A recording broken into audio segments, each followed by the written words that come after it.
sobra talaga, nanggagalaitin na din talaga ako. Siyempre, kapag talagang punong-puno na talaga ng sama ng loob ang pan mo at purgang-purga ka na talaga sa pagmumukha ni Jim Paredes, sa putang inang Jim Paredes na yan, di ba? Na nagpapasikat sa Facebook, sa lahat na lang talaga, sa pati politika, nasa ko naman siya sa music industry.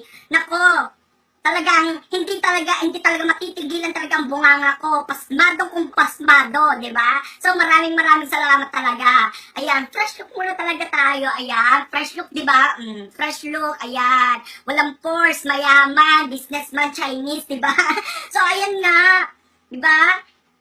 Hindi kagaya ng iba dyan, di ba? Na puro yung mukha niya, di ba? Look at me siya ng look at me. Yes, look at you. Your face is lukot-lukot, di ba? Galing-galing niya look at me na lang nga pangalan niya, parang Lucky Me, di ba? Look at me, di ba? Ang galing-galing niya look at me, ganyan-ganyan. Tapos hindi naman niya kayang panindigan lahat ng mga sinabi niya, di ba? Para kang naka-beast talaga mukha, beast mode, look at me, look at me, look at me. Ganyan talaga yung mukha niya talaga, oh, galit na galit. Talagang talong-talo, parang natalo sa sabong, di ba? Diba? Parang nakadrugs talaga. Look at me! Look at me! Diba? Ulitin natin. Lang tayo habang nanonood. Look at me! Look at me! Diba? So, parang gago lang, ulol. Ayun, sorry, Jesus. Ayun, sa likod ko si Jesus. Ayan, natatawa siya. So, ayun nga, bismode ang mukha. Tama-tama talagang pangalan mo na Jim Paredes kasi mukha mo parang nag-gym. Di ba? Makapal. Di ba? Makapal, makigas, malapad. Ayan. Di ba? Tigas-tigas ng mukha mo. Kahit nausang ka na talaga, nagsasalita ka pa rin talaga. Boses mo pa rin talaga naririnig namin. Ilang pan ka na, ilang dekada ka na talaga na naririnig namin. Pahinga ka na, mamatay ka na. Di ba? So, ayun nga. Di ba? Kahapon pala, na talagang nagking niya talagang EDSA, sa kanya talagang EDSA. Hoy, Jimmy Paredes, ayan, Jim Paredes, di ba? Nagbabayad din kami ng pagpapagawa dyan sa sa EDSA, di ba? Lahat talaga inangkin mo, pati buhok ng shih tzu ko, di ba? Pati na yung at lahat ng sama ng loob na sa'yo na. Sayo na yan, di ba? Ganyan talaga kapag natatalo na, di ba? Beast mode na, wala na makuhang pera, kaya tumigil-tigil ka na, di ba? Tapos kahapon, kung siya, dito, di ba sinabi niya, di ba, nung sa EDSA Day kahapon, makinig kayo, EDSA Day kahapon, tapos ang dito, nag-post siya doon sa Twitter niya na sinabi niya na, everybody is welcome, any color, sabi niya. So, welcome lahat, kahit hindi nila kakampi, di ba? Oh, tapos sumunod lang naman sila sa matanda. Ulitin ko, sumunod lang naman sila sa matanda, kagaya mo, di ba? Oh, ulyanin ka na talaga. Diba? Gago, nag-invite tapos papalayasin mo, tapos sasabihin mo na walang respeto, diba? Ikaw nga walang respeto kasi nanduduro-duro ka. Diba? Nanduduro-duro ka. Dapat hindi lang talaga sa pagiging matanda ang pagrespeto. Diba? Irespeto mo din yung sinabi mo.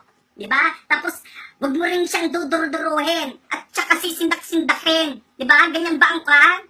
Diba? Ganyan ba ang sinasabi mong respeto? Bastos! Diba? Tapos syempre, yung nga, diba, dinidikit mo mukha mo. Kaya sila nakaganon, diba? Dalawa. Kaya sila nakaganyan, nakataas yung kanila. Yan. Kasi nga, lumalapit ka. Syempre, matutusok sila ng sungay mo, kaya hinawakan nila. Yan, ganun yun. Ganun nakahaba ang sungay mo, gago.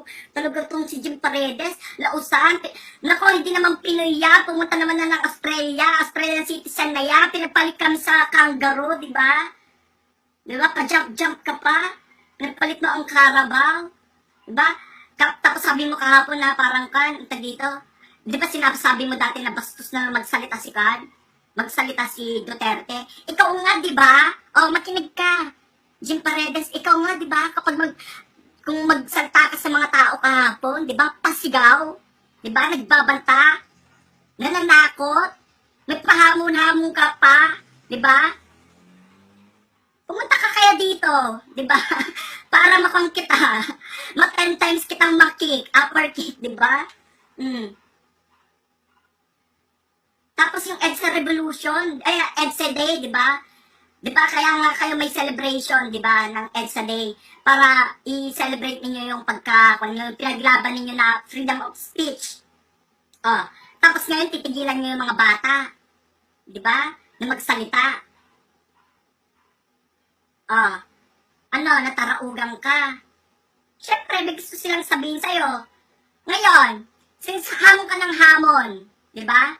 Hamon ka ng hamon, Jim Paredes, hamonin kita. Sagutin mo to. Ano ang magandang ginawa ng presidente? Di ba? Sabihin mo naman ang magandang mga ginawa ng presidente. Hindi na lang parating kontra-kontra, lahat na lang hindi maganda. Di ba? Kung gusto mo talaga makatulong talaga sa bansa, sabihin mo kung anong maganda at hindi maganda na ginawa ni Duterte. Diba? Tapos nang mamata-mata ka pa, ginaganyan-ganyan mo pa sila. Tapos nagmamayabang ka pa na hindi sila makatingin sa'yo. Diba? Sabi mo, hindi sila makatingin sa akin ng diretso, takot, ganyan-ganyan. Paano sila makakatingin sa'yo? Kung ikaw naman ay bulag sa katotohanan. Ang ganda nun. Ulitin ko, paano sila titingin sa'yo sa mata mo kung bulag ka naman sa katotohanan? Diba, Jim Paredes? Makinig ka. Diba? Bulag-bulagan, tapos sasabihin mo, bayaran ba kayo? Naku, para kang nakatingin sa salamin. Parang sinabi mo rin sa sarili mo yan. Diba? Oo, bayaran ka din naman, diba? Oh, wala ka naman na pinagkakakitaan. Diyan ka na lang talaga kumikita. Diyan mo pa lang bibili ng mga pan mo. Ang tag dito, mga gamot mo sa tuhod, mga rayuma. Diba, pati mukha mo may rayuma? Tapos salita ka ng salita, tapos sinasabi mo pa sa mga bata, di ba, na hindi nyo kasi maintindihan. Ganyan, salita ka ng salita, explain ka na explain. Paano ka maintindihan kung English ka ng English, di ba? Tapos sinabi mo pa dati, mahalin nyo ang bayan nyo. Paano mo mamahalin ang bayan mo kung hindi mo rin talaga alam magmahal ng wika mo, di ba? English ka ng English, paano ka maintindihan? Gago ka pala eh. Ngayon, Jim Paredes, kahit sabihin mo sa akin na masama din ugali ko, sabihin nga na masamang ugali ko, ikaw din naman, masama din ang ugali mo, di ba? Pero ang tanong, anong naitutulong mo sa bansa, di ba? Hindi yung, may naitutulong ba yung bunganga mo, di ba?